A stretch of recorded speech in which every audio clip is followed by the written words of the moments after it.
सीखने वाले हैं मोड फंक्शन। ठीक है, इस फंक्शन में देखेंगे दो और फंक्शन भी होते हैं, एक होता है mod और एक है mode। ठीक है, जो मोड इसको भी छोड़ देते, फार्मूले बनाने के लिए ज़्यादा प्रयोग किए जाते हैं। मोड फंक्शन समझिएगा, यदि कोई भी डेटा आपने भरा हुआ है, लेकिन ये डिपेंड करता है वैल्यू पे ही। ठीक है, टेक्स्ट पे डिपेंड नहीं करता है। जैसा यहाँ पे यदि हमने कोई डेटा भरा हुआ है, मान लीजिए हमने इसमें 5, ठीक है, 2 9 5 8 2 ऐसे फीड किए हैं। यदि हम इसका फार्मूला का यूज भी करते हैं पूरे रेंज के साथ, A1 से लेकर के ऐसे, ठीक है, A6 तक, यानी इक्वल देते हैं, लिखेंगे मोड सेल रेंज A1 से लेकर के A6 तक। यदि हम इंटर करते हैं तो इसमें सबसे पहले आपको डिस्प्ले करेगा इसमें 5, ठीक है, मोड, यानी कि जहाँ पे डबल वैल्यू रहेगी। यदि आपने इसे एडिट कर दिया, इसको 6 बना दिया, तो फिर यहाँ डिस्प्ले करेगा आपका 2। देखेंगे यहाँ पे भी है 2 और यहाँ पे भी है। ठीक है, जब 2 को भी आप एडिट कर लेंगे तब यहाँ पे कहेगा, ठीक है, हैज नॉट अप्लीकेबल। ठीक है, अब ऐसे आएगा, यानी कि ये डबल नहीं है। इसका मतलब कहाँ प्रयोग किए जाते हैं, जब कभी भी किसी के खाते में पैसे ट्रांसफर किए जाते हैं तो अकाउंट नंबर जो होता है, कभी कभी ऐसा भी हो जाता है फीड करते करते जा रहे हैं कहीं डबल ना हो जाए। ठीक है, रोल नंबर है, फीड करते करते कहीं डबल ना हो जाए, इस वजह से ज़्यादातर मोड फंक्शन का प्रयोग किया जाता है। यहाँ पे देखेंगे डुप्लीकेट वैल्यू जो होगी, डबल वैल्यू, उन्हीं को ये क्या करता है, फाइंड करके आपको देता है।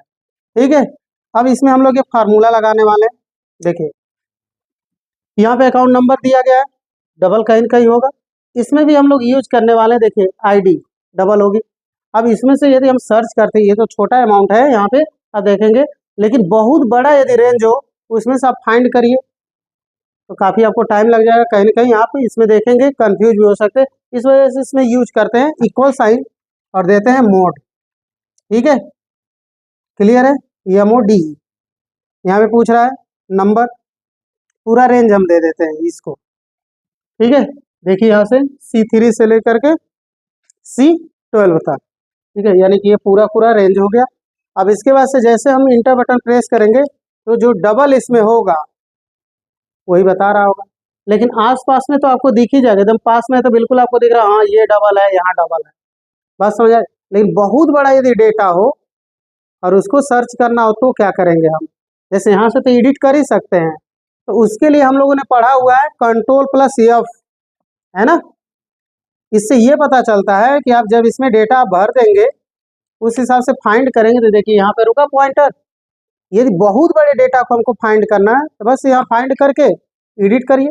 यहाँ पे मान लीजिए हमने एडिट कर दिया, ठीक है, अभी बता रहा है 6 जो है वो डबल, इसमें इंटर करिए, 6 वाला बता देगा कि कहाँ पे आपका डबल है, यहाँ पे इस पर एडिट आप कर लीजिए। ठीक है, डायरेक्ट आप एडिट कर सकते हैं।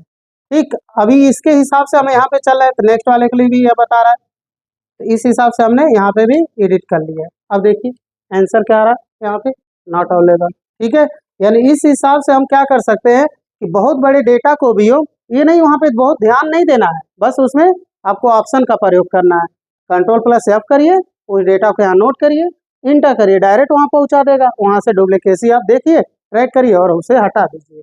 इस तरीके से हम देखेंगे डबल डेटा को फाइंड करने के लिए ज़्यादातर किसका प्रयोग किया जाता है, मोड फंक्शन। इसको कहीं न कहीं लगा के ऊपर छोड़ देते हैं और डेटा भरते हुए चले जाते हैं, जिससे ये होगा कि जहाँ आपने डबल भरा वो डेटा उठ करके वहाँ डिस्प्ले करने लगेगा। ठीक, तो आपके डुप्लीकेसी के चांसेस नहीं होते हैं। जब तक डुप्लीकेसी नहीं होगा तब तक आपको दिखाएगा। ठीक है, यानी कि नहीं है कोई, और जैसे डुप्लीकेसी आपने फीड किया, रेंज सेलेक्ट कर देंगे, ऑटोमेटिक वो दिखाता रहेगा। जैसा कि यहाँ पे समझिएगा, Ctrl+N हम कर लेते हैं। अब मान लीजिए इसी में कोई डबल डेटा है, नॉर्मल अभी देते हुए चले जाते हैं, ठीक है, और भी देते हुए इसमें चले जाते हैं। जैसे इसमें पहले ही हम लगा देते हैं इक्वल और यहाँ दे देते हैं मोड।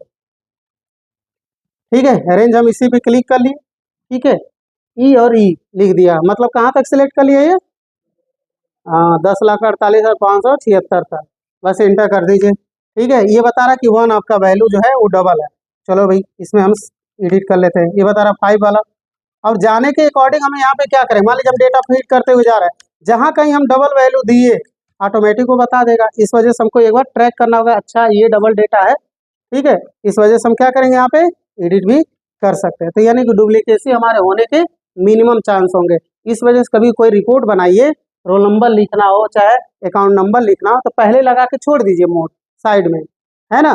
फीड करते जाइए करते जाइए, जहाँ डुप्लीकेसी होगा वो आ जाएगा, साइड में दिखेगा ही दिखेगा, ठीक है। तो इस हिसाब से हम क्या कर सकते हैं, ऐसे डुप्लीकेसी को ट्रैक करके भी निकाल सकते हैं, देख सकते हैं। समझ में आ गई बात, क्लियर हो गए। इसको नोट कर लीजिएगा, ठीक है। जो नेक्स्ट हमने इसमें दिखाया है इसको आप लोग नोट कर लीजिएगा। ये देखेंगे मैंने ये आईडी के लिए लगा करके दिया है, और यहाँ पे आप लोग चेक करेंगे तो ये आपके लिए होगा, ठीक है। और यहाँ पे आप देखेंगे तो किसके लिए है, अकाउंट नंबर, मतलब इस वाले रेंज को आपको लेना है, और जो भी डुप्लीकेसी होगा अकाउंट नंबर उसको आपको प्रिंट आउट करके इसमें देखना है, ठीक है, फार्मूले लगाना है, ओके।